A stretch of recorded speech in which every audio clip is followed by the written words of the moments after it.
Nama saya Ya Wong Allah, Ganteng Allah Sakdonyo. yang balas. Mohon maaf untuk tidak menyebutkan nama ya. Jangan disebutkan Ah, nama dan oh identitas iya. siapapun karena ini masuk ke dalam YouTube. Oh, sampean live toh, Pak? Kenapa? Sampean live atau piye iki? Saya rekam. Oh, rekam. Gimana? Ya Allah, ya Rahman, ya Rahim. Kok Jangan sekarang nyebut. direkam sih, Pak? Jangan nyebutin nama. Iya, saya mau tanya nih, gimana caranya untuk cerai? Wah, ngeri nih. Cerai Hongkong Ngeri apa aja. cerai Indonesia ini? Indonesia. Waduh, sampean posisi di Hongkong. Iya. Oke, sampean mau biaya sendiri apa pengacara pastinya ya, nggak bisa sendiri ya. Dia pengacara berapa, Pak? Ya Allah. Yakin ini kenapa kok mau bercerai? Nggak ada yang bisa diperbaiki atau gimana? Kalau pengkhianat ya mestinya apa akan berubah apa tetap pengkhianat, Pak? Waduh, wis pasti ya. Oke, jadi gini, tinggalnya sampean di mana? Tinggalnya saya di Kuaihing. Bukan di Indonesianya. Di Indonesia. Di Indonesia ada mau disebutin apa piye iki? Ya nggak apa-apa, kotanya aja kan. Oh, kotanya dekat Malang. Oh, oke, beres. Jadi gini, nanti pengacara saya yang telepon sampean ya. Terus syaratnya itu piye, Pak? Terus biayanya piro? Murah lah, biaya nggak mahal-mahal. Iya toh. Kenapa? Daripada sampean pulang ke Indonesia balik lagi ke sini kan mending sama pengacara itu gitu loh. Oh iya sih. Nggak usah. Terus berapa hari? Kalau masalah hari itu kita hitungnya 3 bulanan. Yang terakhir kemarin dia ke Ponorogo ngurusi sekitar 3 bulanan. Ini sudah selesai. Bulan ini tinggal ngambil aja sertifikatnya. Dia 3 bulan yang lalu ngurusnya. Oh, gimana Pak kalau umpamanya gak iso tanda tangan? Siapa yang nggak bisa tanda tangan? Ya, lakinya lah. Lu nggak ada masalah gini. Yang penting kan sampean yang ngajak. Sampean kan menggugat cerai. Iya benar. Sampean yang menggugat cerai ya sudah. Apapun itu ceritanya tetap akan putus. Mau 3 bulan, 4 bulan, 6 bulan, 8 bulan, 10 bulan pun semuanya tetap bisa putus. Jadi nggak usah khawatir. Dan sampean nggak kehilangan pekerjaan sampean. Bisa dipahami nggak? Oh iya benar. Saya sudah percaya Mbak Yuni, pasti ini yang adil lah.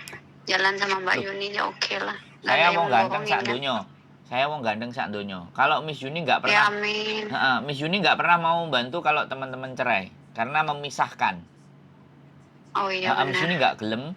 Pokoknya memisahkan terus aborsi Miss Yuni nggak mau. Makanya nggak begitu dibalesin. Jadi ya kalau saya kasih pengacara karena dia katanya kalau hidupnya membantu orang untuk berpisah nanti dia juga menerima karmanya. Wah, sampai seperti itu. Nah, kalau saya kan membantu keinginan sampean. Kalau pengkhianatan Pak, mana nggak dibantu, semuanya itu kan sudah pinjaman dari Allah, berarti iya. Allah yang mengizinkan kan kalau iya. Pengkhianat. Ya, sekali lagi lah, keinginan yang bercerai itu kan sampean, bukan saya. Kalau saya prinsipnya, ya kan? Sekali lagi, prinsip saya hanya membantu, ya kan? Sekali lagi kita sama, satu geng, satu komplotan, tapi cara berpikir kan boleh beda toh, bener nggak? Iya. Nah, kalau Miss Yuni berpikir seperti itu kan ya nggak apa-apa, itu kan keyakinan dan prinsipnya dia. Kalau saya keyakinan dan prinsip saya kan beda-beda, tapi bukan berarti ketika kita berbeda terus kita tidak bisa bekerja sama atau berbeda kita nggak bisa berteman, kan nggak bisa begitu juga kan? Iya benar. Iya, beda boleh. Makanya kan biasanya kasus-kasus yang seperti ini dikasihkan ke saya untuk saya suruh urusin. Kalau dia urusin yang sama majikan-majikan Hongkong, biasanya sih begitu, Mbak. Oh ya benar. Nggak apa-apa. Nanti nomor sampean saya kasih pengacara saya, namanya Mas Galih Trianto, kebetulan kakak kelas saya. Nanti sampean ngobrol ke beliau, sampai negosiasi, ngomong cerita-cerita bagaimana, seperti apa prosesnya dan kayak gimana. Jadi apapun ceritanya, sampai nanti boleh lanjut sama dia, enggak juga enggak apa-apa.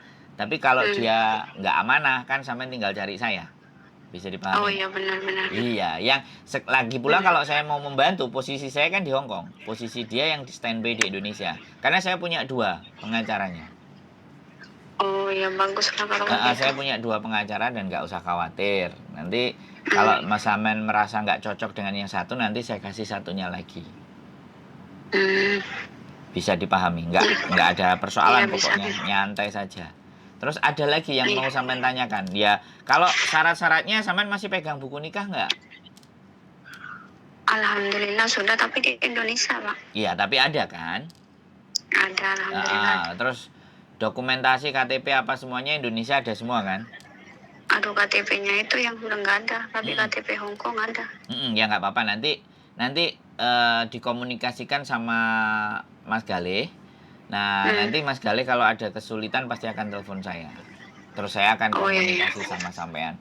Jadi nggak usah khawatir, tenang, santai, duduk rileks, bekerja seperti Hmm. pada semestinya. Tapi biasanya nanti prosedurnya adalah Pak Galihnya akan bikin surat, kemudian yang harus sampean tanda tangani. Nah, setelah sampean tanda tangani, sampean bawa ke KJRI.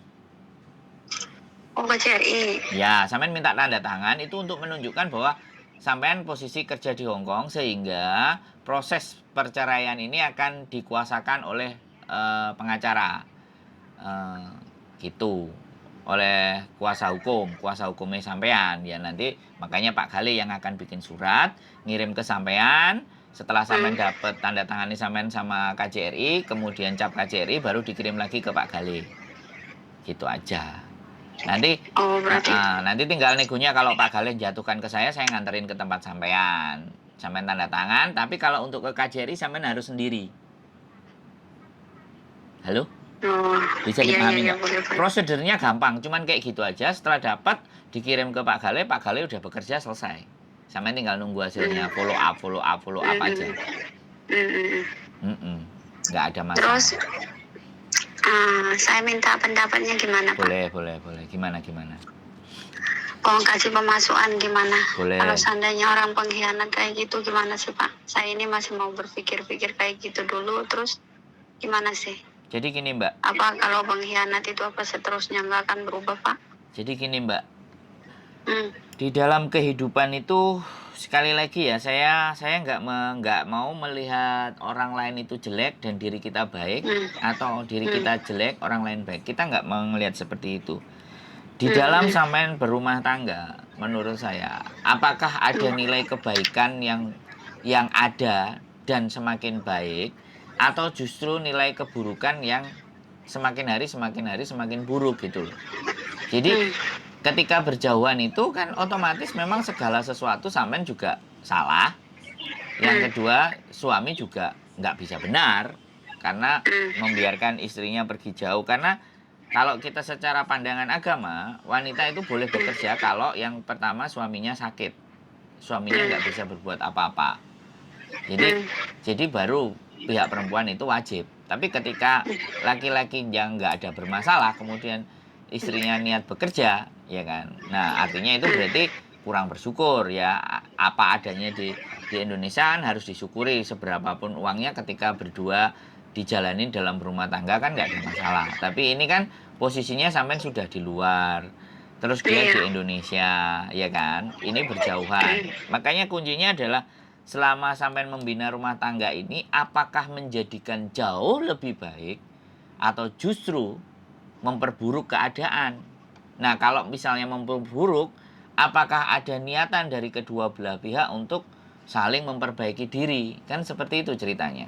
Itu yang bisa tahu kan jawaban sampean. Sampean sendiri yang bisa tahu jawabannya.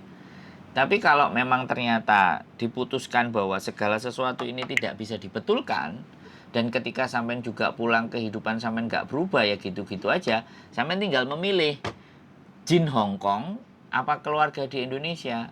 Orang-orang kan pasti nggak bisa. Pinginnya dapat jin Hong Kong untuk memperbaiki keluarga di Indonesia, kan maunya begitu tuh.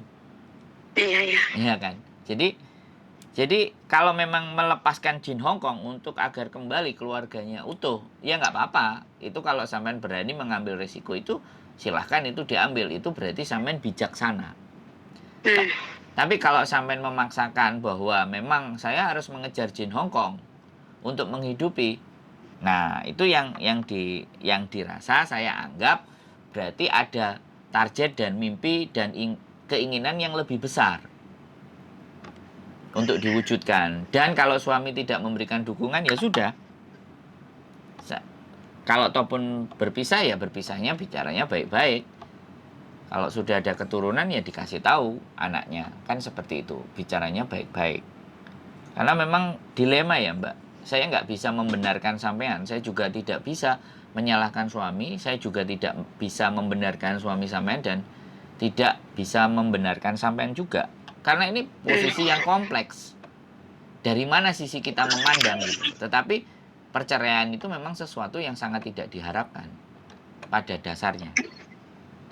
Tapi kalau memang itu menjadi jalan terbaik dan keluar, kalau sampean misalnya berkali-kali lah, kalau sampean misalnya muslim dan istiqoroh dan ternyata memang petunjuknya harus bercerai, ya sudah. Tapi kalau dalam hati, lubuk hati yang paling dalam, ya sudah, saya tinggalkan Hongkong, saya pulang, saya ingin memperbaiki rumah tangga, apapun caranya, bagaimanapun, ya silahkan, itu pun juga jalan yang terbaik. Nggak ada persoalan Mbak. Tergantung sampean mau memilih jalan. Kalau pertanyaan sampean tentang berkhianat, terus mengingkari janji, tidak tepat, ya setiap manusia itu selalu akan ada seperti itu. Tapi bagaimana tingkat kita memaafkan? Karena cinta itu lebih besar memaafkan loh. Yang dinamakan cinta itu memaafkan.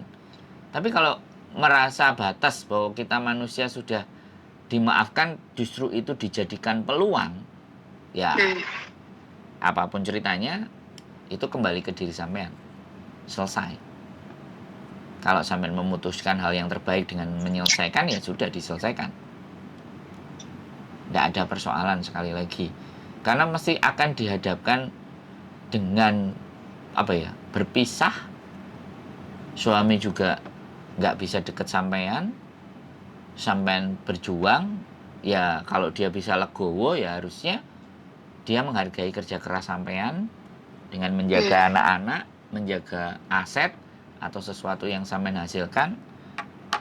Jadi kan kayak gitu. Tapi kalau ternyata si laki-laki tidak bisa dipercaya untuk ibaratnya mengelola segala sesuatu, ya keputusan kembali kepada diri sampean, Mbak. Kalau buat saya, kalau memang sampean bisa bertahan, pertahankan dulu. Tapi kalau sudah mentok, ya sudah. Karena namanya manusia itu nggak sempurna, punya batas. Ada batasannya.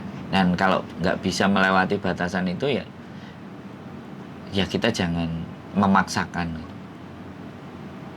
Didiskusikan, ditanyain baik-baik, ditanyain keluarga, orang tua, mertua, semuanya. Apakah sudah tidak bisa diperbaiki nih hubungan? Kalau nggak bisa diperbaiki, ya sudah, kelarkan. Gimana? Iya benar. Gini Pak, saya ini orangnya wanita, nggak muluk-muluk loh Pak. Sebenarnya saya cuma intinya satu, sholat. Itu aja. Nggak ada lagi, cuma intinya saya sholat.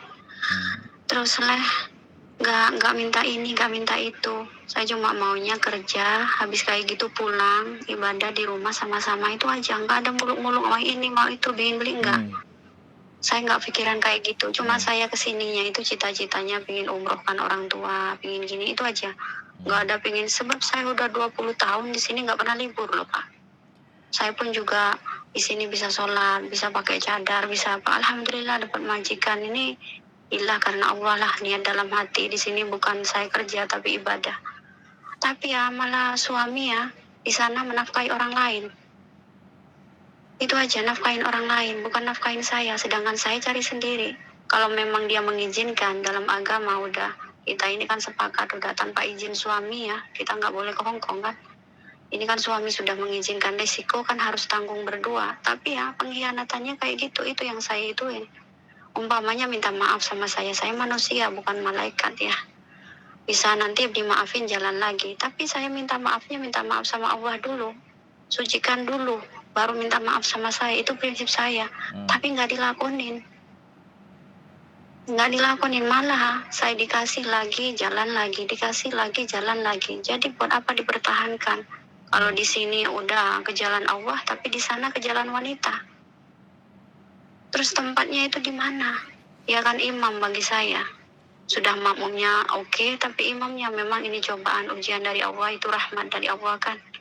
Allah yang ngasih itu pasti ada sesuatu kebaikan dari aku. Tapi kalau umpamanya pinjaman sudah nggak baik, saya harus pantas mengembalikan sama Allah kan. Yoi. Iya, kalau pinjaman itu sudah nggak baik, berarti saya tosnya di sini. Itu memang suami saya paling di dunia, di akhirat nggak ada. Tapi bukan jodoh saya di akhirat lah. Jodoh yang abadi itu kan jodoh di dunia akhirat. Tapi kalau kayak gini, kan bukan jodoh saya. Jodohnya orang lain. Jadi pilihannya dia. Kan hidup di dunia itu adalah pilihan toh Pak. Pilih ke jalan yang mana yang benar. Kalau memang dia maunya jalan yang kayak gitu, itu pilihan dia. Tapi kan pilihan saya maunya suami itu ke jalan yang benar. Tapi yang dididik yang nggak mau. Terus saya maunya gimana? Saya sebenarnya bercerai itu nggak boleh sama Allah. Memang itu sudah nggak diperbolehkan kan. Tapi ya gimana lagi kalau nggak bisa. Sedangkan suami istri nutup aurat aja bukan didukung. Malah sama suami itu alasannya dicuekin. Kayak nggak butuh Allah gitu. Aku kalau sudah mau gimana ya, mau ngomong Allah itu nangis banget. Ya Allah itu Mar-Rahman dan Rohim. Kenapa kok kasih sayangnya Allah nggak ditempatkan di hatinya gitu aja. Sedangkan di sini selalu mendoakan dia, sedangkan di sana Pak malah mempermainkan saya. Apakah saya harus bertahan? Itu yang saya minta. Saya sudah punya anak. Apakah saya itu harus ngasih contoh sama anak yang tidak baik? Kan tidak. Saya dititipin anak sama Allah itu untuk berbuat kebaikan. Ya Alhamdulillah saya punya anak satu masuk pondok. Itu tugas saya. Tapi kalau seumpamanya punya anak banyak, tapi nanti jadi di luar jadinya nggak baik. Apa saya nggak nelongso nanti di akhirat Pak? Itu aja, saya nggak muluk-muluk orangnya. Nggak suka dandan ini itu. Itu aja. Iya. Oke, mohon maaf saya potong. Sampai 20 tahun meninggalkan dia. Nah, kalau misalnya gimana? Enggak. Saya kan 20 tahun hitungan sama menikah dulu. Saya sekarang 10 tahun udah di sini. Nah, terus sampean berarti nggak pulang 10 tahun itu? Atau setiap tahun pulang? Dulu setiap 2 tahun pulang. Sejak tahu dia udah kayak gitu, saya udah nggak mau pulang. Udah sakit benar hati saya. Udah 10 tahun saya pendam ini. Nunggu anak saya besar dulu. Tapi biasanya kan sampean di Hong Kong kan 10 tahun, ya kan? Terus yang nggak pulang itu berapa tahun? Yang nggak pulang itu cuma 6 tahun. 4 tahunnya kemarin saya pulang 2 tahun. Oh ya, maksud saya apakah 10 tahun nggak pulang sama sekali? Nah, kalau pulang pun semuanya itu nggak bisa diperbaiki menurut sampean. Kalau nggak bisa diperbaiki ya sudah kan berarti. Kalau misalnya sampean gini kan, sampean memang berbakti dengan orang tua, tapi kan sampean sudah menikah dengan suami. Itu dua hal yang berbeda, ya kan? Tanggung jawab sampean besar kemana? Ke orang tua apa ke suami? Ya kan pastinya seperti itu, ya kan? Ketika sampean tanggung jawabnya harus mengikuti suami, ya ikut suami. Nah suami diajak diskusi untuk membahagiakan orang tua kan, jatuhnya kan seperti itu. Ijab kabul itu kan memindahkan tanggung jawab orang tua bahwa mengawasi sampeannya kan ke suami. Tapi sekali lagi aku bilang, ini konteks saya hanya mendengar dari satu sisi sampean. Apakah dari sisi sana saya enggak. Tapi saya enggak mau terlalu lebih dalam membahasnya. Tapi yang jelas, kalau ketika sampean sudah ke suami, ya sudah. Apakah dengan balik dari Hong Kong itu, apakah semuanya bisa ditata atau tidak? Satu. Tapi kalau misalnya memang sampean balik dulu ternyata nggak ditata, nah sampean balik lagi ke sini itu tidak ada persoalan. Tapi ketika sampean lebih memberatkan yang di sini daripada keluarga yang di Indonesia dengan alasan dia udah dikasih kesempatan begitu lagi, ya karena kan sampeannya nggak ada di sisinya dia, kan itu aja sih sebenarnya persoalannya. Ya semuanya kembali ke dalam diri sampean. Sekali lagi saya selalu berharap yang terbaik buat sampean. Karena yang terbaik buat sampean kan belum tentu terbaik buat suami, belum tentu terbaik buat saya, ya kan? Kalau yang terbaik sama dari Gusti Allah itu kan yang sudah terjadi. Mau apapun ya, walaupun itu perih, yang katanya sampean tadi, ini bukan ujian, ini berkah dan nikmat, ya kan? Walaupun perih, itu kan bagian dari nikmat dan itu sudah terjadi. Nah, untuk ke berikutnya ini loh. Apakah ketika sampean pulang, apakah semuanya akan tetap seperti itu atau tidak? Nah, itu kan pertanyaan yang harus sampean jawab sama suami. Nah, kalau sampean memang mau mengumrohkan orang tua dan tapi ternyata suami berbuat seperti itu, ya pilihan, ya kan? Apakah tidak bisa ketika sampean dengan suami tapi tetap membiayai nanti orang tua untuk umroh? Kan seperti itu intinya. Jadi pada prinsipnya persoalan ini sangat sederhana saja sebenarnya. Kita bikin lebih sederhana saja, jangan diperumit gitu loh. Jangan kita membawa sesuatu yang penuh dengan keburukan. Saya tidak menganggap sampean jelek ataupun suami sampean jelek. Saya menganggap sampean berdua adalah orang-orang yang baik. Amin. Kan seperti itu. Karena bagaimanapun sampean bisa mempertahankan. Ini kan udah kebaikan, ya kan? Nah, apakah kebaikan itu akan bisa kita pertahankan? Kembalinya ke sampean sama suami. Kalau saran saya sih seperti itu. Sampean mau menutup aurat dan apapun itu hal yang baik, itu yang bagus. Karena tidak ada yang lebih mahal dari keyakinan, kepercayaan, waktu, dan bisa dipercaya. Dan itu hanya orang-orang tertentu yang bisa mempunyai nilai itu gitu. Jadi hal yang mahal itu bukan harta yang mewah, tapi kita bisa dipercaya, asidik. Kemudian kita tidak berkhianat pada saat dipercaya. Kemudian kita punya keyakinan, punya iman yang kuat, ya kan? Dan bertanggung jawab, dan ibaratnya. Dan kita memegang iman kita dengan teguh. Itu kan sesuatu yang mahal. Dan waktu. Kalau sampean punya iman, sampean punya keyakinan, sampean punya kepercayaan, waktu bersama suami, ini yang dipertanyakan, Mbak. Hal yang mahal. Waktu itu hal yang mahal. Dan tidak demi masa atau kesempatan, bahwa waktu itu tidak ada harganya kalau dirupakan dalam harta benda. Diberikan waktu, diberikan masih nafas, kan berbuat sesuatu yang lebih baik. Jadi kembali lagi, kepercayaan, keimanan, keyakinan, keteguhan itu sudah ada dalam diri sampean. Tapi waktu berkumpul bersama suami, itu sesuatu yang harus didiskusikan, yang harus dibicarakan. Ada time limitnya, ada batasnya. Silahkan dibicarakan dengan baik dan benar. Setiap teman-teman ke Hong Kong itu pasti satu, Mbak. Bukan keinginannya mereka, tapi keadaan dan kondisi yang membuat teman-teman itu harus merantau. Karena itu mereka anggap, atau teman-teman anggap sebagai pilihan terbaik gitu. Nah, sampean sepakat sama suami? Iya. Sepakat kan, sepakat berapa tahunnya? Apakah sepakat selamanya meninggalkan suaminya? Ya begitu sih sebenarnya. Aku juga nggak ngerti ya kalau pandangan sampean, tapi kalau aku nggak, dalam prinsipku nggak. Kalau memang dia mau menafkahi orang lain dan mau dinikahin, kan surga buat sampean. Tapi apakah sampean mau rela berbagi? Nah, itu kembali lagi ke diri sampean. Halo Mbak. Iya benar. Sudah bisa jadi kan? Aku belajarnya nggak sampai di situ, Mbak. Karena aku nggak mau pakai prinsip itu. Tapi kalau sampean ngajinya sampai di prinsip itu, kalau kata ibuku, getihnya putih, Mbak, bukan merah lagi.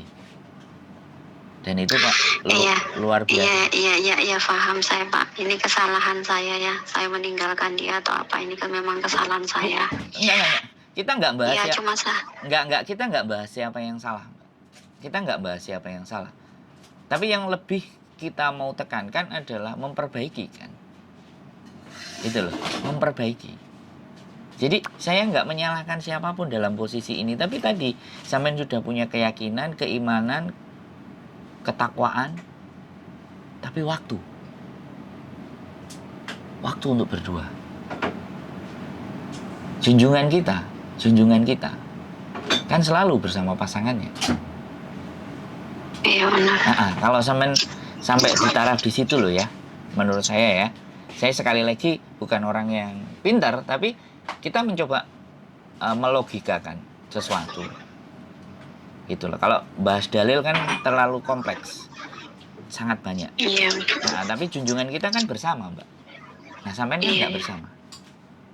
Nah, itu yang coba diperbaiki, coba didiskusikan, coba disampaikan bagaimana keputusan terbaiknya. Nggak apa-apa. Kalau saya sih mendukung semuanya yang agar bahagia. Bagaimana dia bahagianya? Apakah dengan bercerai dia bahagia atau dia tetap kembali bersama dia bahagia? Nah, itu yang bisa mengukur sampean sendiri, Mbak. Iya, kalau segitunya, kalau berarti saya pulang dulu ngasih contoh sama dia. Seandainya dia nantian diikutin atau gimana, atau lebih baik atau gimana gitu Pak. Ya, jadi Okenya gitu. ya apapun itu ceritanya, kodrat sampean sebagai wanita adalah ada di samping suami sampean. Nah, itu sampean sendiri yang punya keyakinan. Ya, masalah harta, masalah segala sesuatu dan apapun itu, ketika sampean sudah mau ijab kabul dan orang tua sampean sudah berjabat tangan dengan suami sampean, saya terima nikahnya, binti bla bla bla bla dengan mas kawin, itu sampean sudah dipasrahkan kepada suami. Jadi sampean harus berbakti kepada suami juga. Itu kalau pandangan saya ya, sekali lagi. Pandangan saya itu bukan hukum, tapi bisa didebat, bisa didiskusi, bisa ditentang atau apapun. Saya cuma seperti itu aja. Dan saya pun juga sama. Ketika saya juga menikah, saya juga tetap ingin bersama dengan pasangan saya. Kalau bisa nggak berjauhan, apapun resikonya. Begitu Mbak ya? Bisa? Tapi kalau suami, ya maaf ya Pak ya, Siap, tanya siap. lagi ya. Siap. Tapi kalau suami itu nggak mau kerja sama gitu, maksudnya sama-sama kerja gitu bareng gitu, nggak mau, selalu nolak gitu, itu apa alasannya, itu gimana? Nggak mau bekerja bareng itu gimana? Bekerja bareng di sini atau bareng di sana atau bagaimana? Maksudnya suaminya kan kerja di luar negeri juga, terus Oh. istrinya mau ikut, tapi dia selalu menolak. Itu atau gimana itu? Berarti ini kasusnya tidak semua sama-sama di rumah. Iya, suamiku di Malaysia, saya di Hong Kong. Nah, terus sampean ikut ke Malaysia dia nggak boleh? Dia nggak mau, makanya itu dia hanya membiayai perempuan lain. Itu yang saya ituin, sedangkan saya itu maunya ibadah sama dia itu, tapi dia nggak mau. Saya pun Terus juga disuruh mau pulang juga biayain nggak dia mau? umroh pun juga dia nggak mau. Nggak diajak pulang Apapun pun dia nggak nggak mau? mau. Diajak pulang nggak mau? Diajak pulang nanti masih mau balik lagi ke Malaysia. Jadi aku harus pikir-pikir dulu ini sebelum saya itu melakukan sesuatu. Ya sudah Saya kan di memang. rumah, nanti balik lagi ke Malaysia. Terus saya apa gunanya saya pulang? Oh ya sudah, kan sampean juga maunya bersama berarti kan? Iya, saya maunya kayak gitu. Oke. Saya kan sudah bilang dari pertama nggak mau neko-neko orangnya. Oke, ya Yang penting sudah. ibadah. Kalau case-nya seperti itu dan nggak mau bersama berarti kan bukan keinginan sampean yang nggak mau bersama. Nah ya itu Pak. Oke. Ya oke. Nggak apa-apa diselesaikan. Iya, nanti saya rundingin sama keluarga atau Ya, gimana dulu. dibicarakan Sebab saya baik-baik sudah dulu. punya anak. Kalau sampean butuh nomornya nanti saya kirim ya, sebaiknya. Jadi saya nggak ngasih dulu, tunggu sampean berpikir dan berdiskusi matang, baru sampean minta sama saya baru kasih ya. Oh iya, makasih ya Pak ya. Ya sehat selalu dan tetap semangat ya Mbak. Bahwa Iya, Allah yang balas, Ya. yang balas, amin. Amin. Oke. Siap. Assalamualaikum. Oke teman-teman semuanya, banyak sekali fenomena di dalam dunia ini. Tapi satu hal, seperti yang saya tuliskan dalam status Facebook saya, bahwa di dunia ini adalah hak pakai. Dan mbaknya meyakini juga tadi, kalau itu memang sudah nggak bisa saya pakai, ya harus saya kembalikan. Pinjaman itu nggak bisa saya manfaatkan, ya saya kembalikan. Jadi seperti itu ya. Bojoku apokatnya bonteno ah. Aku ngedableh, ternyata bojoku menghabiskan apokat separuh. Aku gak disisain belas ya. Wih. Buat teman-teman semuanya, apokatnya dintekno bojoku. Jadi saya tutup dulu ya. Sekali lagi, keep stay tune my YouTube channel and see you next video. Bye bye.